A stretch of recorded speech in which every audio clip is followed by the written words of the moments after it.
আসসালামু আলাইকুম। আমি আছি দৈনিক শীর্ষপর পত্রিকা থেকে।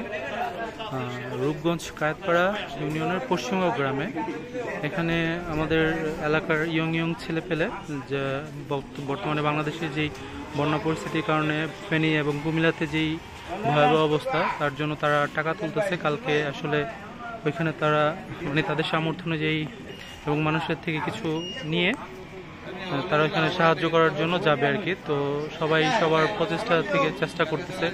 তো আমরা তাদের মতো আমরাও সবাই সবার জায়গা থেকে যে যেভাবে পারি, আমাদের দেশের যেহেতু এই সংকটময় অবস্থাতে আমরা চেষ্টা করব অসহায় মানুষদের পাশে দাঁড়াতে। তো দোয়া করি আমাদের এই ইয়ং ছেলেপেলেরা যারা এই কাজটা করতেছে তাদেরকে যেন আল্লাহ দীর্ঘ হায়াত নসিব করে এবং তারা যেন ভবিষ্যতে এরকম বন্য দুর্গত মানুষের পাশে এবং অসহায় মানুষের পাশে দাঁড়াতে পারে।